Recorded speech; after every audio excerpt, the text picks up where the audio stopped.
Ребят, всем привет! Меня зовут Анна Дементьева, и мы с вами на канале Hanafi Colors Pigments. И сегодня мы будем делать самый крутой микроблейдинг. Анна Дементьева начинала свой путь с поиска лучшего мастера для себя. В результате поняла, что лучшим мастером хочет быть сама. Сегодня Анна – сертифицированный мастер-тренер по перманентному макияжу метод Алексон. Мастер, путешествующий и работающий за границей в Египте и Арабских Эмиратах. За 4 года она выполнила более 20 тысяч процедур микроблейдинга. Носит звание The Royal Artist of the Fibros Academy, а также спикер многих конференций и марафонов. В этом видео Анна поделится с вами лайфхаками по своей авторской методике укладки волосков в технике микроблейдинг Fireline. Я подготовила эскиз, нарисовала его ниточкой. Я считаю, что это самый точный вариант, самый удобный, самый быстрый. Обязательно, что самое важное в микроблейдинге, нам нужно с вами разметить линию спайна, то есть соединение волосков, то, где будут соединяться наши волоски. Я это делаю обязательно красной ручкой, чтобы нам с вами было очень хорошо видно. Я отрисовываю микроблейдинг вот такой манипулой. Это фибросская манипула, но у нее здесь есть специальный кармашек, куда вставляется игла сбоку. Это очень удобно, потому что волоски наши с вами будут получаться очень кругленькие, закругленные, нежные и аккуратные. Иголочку я использую 18-ю, обязательно такую U-образную, чтобы также волоски были красивые и аккуратные, потому что если мы будем использовать L-образную иглу, то мы в каких-то местах можем немножко заглубиться. Хочу обратить ваше внимание, что у нашей модели недостаточно волосков в начале брови, это можно увидеть, и в точке апексе, поэтому мы здесь будем дорабатывать и дорисовывать наши волоски. Здесь немножко больше, здесь немного меньше. Тут вообще, конечно, нужна максимальная концентрация и нужно максимально вот так сделать, но так как мы снимаем, возможности у меня такой нет.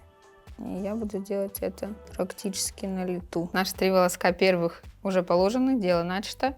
Мы с вами начинаем рисовать. Пигмент мы берем совершенно по чуть-чуть, помаленечку, на кончике иглы. Игла всегда должна быть обязательно чистой. Отрисовываем. Обязательно сразу же протираем иглу. У головки всегда есть начало, то есть у нас должна быть четкая схема обязательно. Первое соединение 3 волоска и еще, допустим, 3 соединения, либо 4 соединения. Это у нас будет обозначаться головка. Дальше идет тело брови, обязательно рисуем. И здесь тоже должно быть соединение, которое показывает, что это низ брови. Дальше идет верх брови.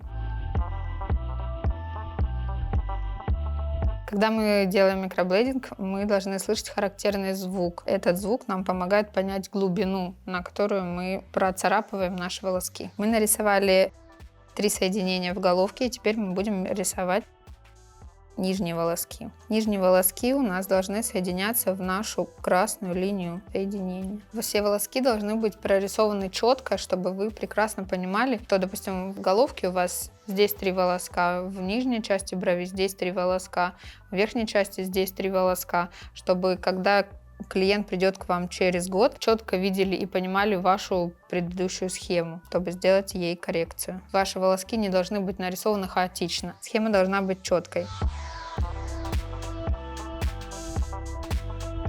Сейчас у нас у клиентки выступает лимфа и немножко сукровицы, но это количество сукровицы и лимфы это нормально. То есть мы не углубляемся, мы не делаем глубокие прорезы, мы делаем легкие царапки. Микроблейдинг — это такая процедура, которая любит четкость и максимальную точность. Я добиваюсь того, чтобы наши брови могли носиться 2 или 3 года, потому что процарапывание кожи, естественно, некоторые скажут, что это слишком травматично. Это не травматично, не настолько, чтобы говорить, что это очень плохая процедура. Сейчас клиент испытывает, такие немного приятные ощущения, я бы сказала. Вроде бы больно, но на самом деле приятно. Девочки в России намного терпеливее. Эта процедура для них не так ощутимо, не так неприятно, чувствительно, как для девочек, живущих в теплых странах. Теперь я перехожу на верхнюю часть волосков. Так как мы здесь записываем, и, конечно же, мы немножко работаем дольше, мы видим, что лимфа, она немного выступает больше, чем, в принципе, нужно, потому что эту процедуру мы делаем достаточно быстренько, и такое количество лимфы не успевает выбежать. Чтобы эта лимфа вам не мешала, мы должны ее убрать салфеточкой. И вообще с микроблейдингом мы работаем только с бумажными салфетками. Мы не работаем с влажными салфетками, с мокрыми дисками. Про это все нужно забыть, потому что вода — это прекрасный проводник, и, конечно же, когда мы протираем влажной салфеткой либо диском, это все вымывает наш прекрасный пигмент. Самое главное, конечно, тоже в схеме — это соединение головки и волосков в теле брови. То есть у нас здесь должен быть небольшой промежуток, чтобы волоски не выглядели ненатуральными. Верхние волоски тоже должны соединяться в нашу красную линию. Когда мы рисуем микроблейдинг, здесь на самом деле нужна большая концентрация, потому что наши волоски должны быть очень красивые. У них должен быть красивый изгиб и очень плавный. Соответственно, мы не должны здесь сделать никакой ошибки, чтобы волосок ушел куда-то в левую сторону. Теперь нам нужно стереть здесь наш пигмент. Мы стираем его также бумажной салфеточкой. Любой пигмент с брови я всегда рекомендую смывать пенкой, потому что пенка, она не дает той влаги, она просто аккуратненько снимает лишний пигмент, и наша с вами бровь становится очень чистенькой. Теперь нам нужно дорисовать волоски внутри брови.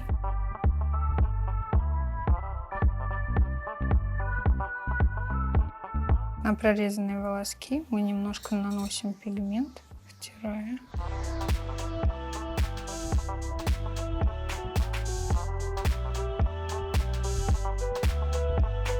И теперь на эту бровку мы наносим анестезию. Будет немножечко подщипывать. Анестезию я использую жидкую, потому что жидкая анестезия быстрее схватывается и не образовывается такой гелевой пенки, как, допустим, там от сустаина или от других гелевых анестезий. Можно немножко промокнуть. Мы с вами уже видим красивую бровку. Переходим на другую.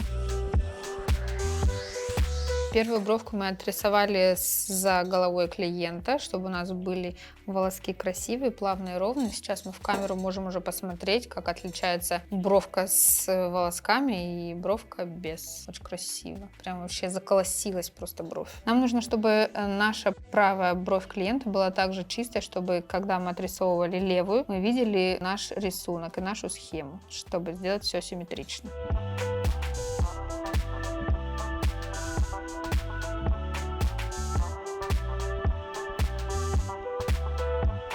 Совершенно маленькое количество пигмента мы берем на иглу. И, соответственно, раз мы рисуем уже вторую бровку, то мы берем с этого края на иглу, на кончике иглы. И вот таким количеством пигмента мы рисуем, чтобы не разводить грязь, чтобы наши волоски были четкие, и мы каждый волосочек видели. Для микроблейдинга я использую вот такие двойные колпачки, колечки, и пигмент наливаю одну капельку сюда, одну капельку сюда. Это для того, чтобы, когда вы работаете, лимфа, она все равно поступает немножко в иглу, и она также поступает здесь в пигмент. И пигмент потом немножко разжижается. Жидким пигментом рисовать неудобно. Поэтому я делаю 2 капельки и рисую таким густым пигментом.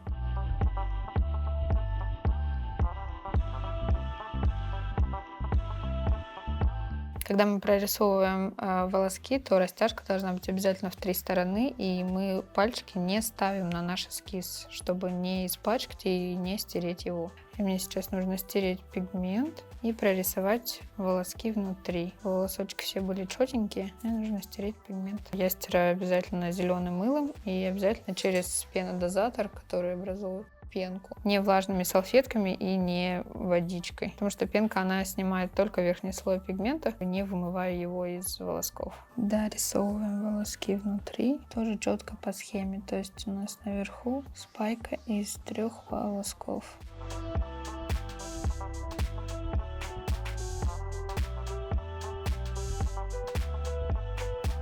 Первый проход мы сделали. Сейчас мы должны посадить клиента, посмотреть симметрию наших волосков, наметить, где мы можем что-то добавить, и сделать второй проход.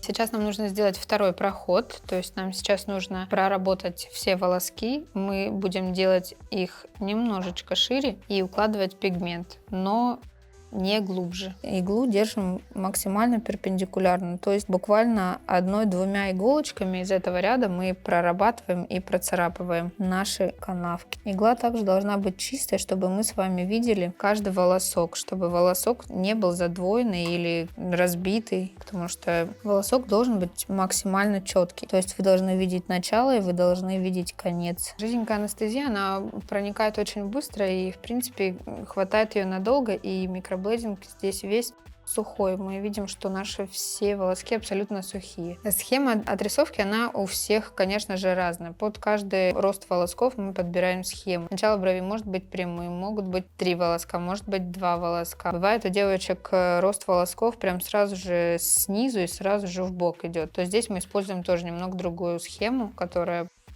выглядит максимально натурально.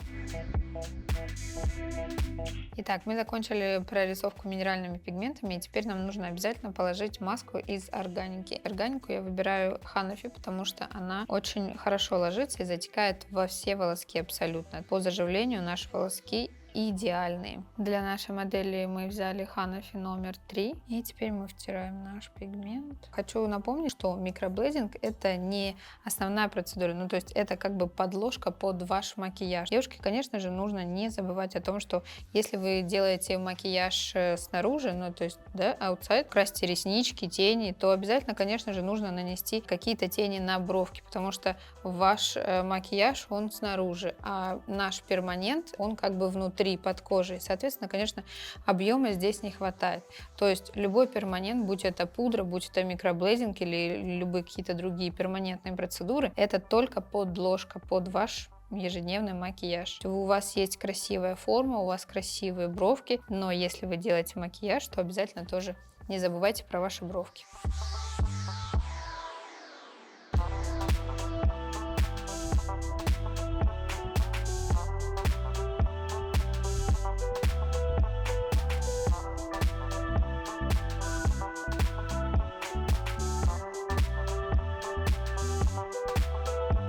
Так, ребят, мы закончили нашу процедуру. Обязательно подписывайтесь, ставьте лайки, оставляйте ваши комментарии. Я отвечу на все интересующие вас вопросы. Все, чао, какао.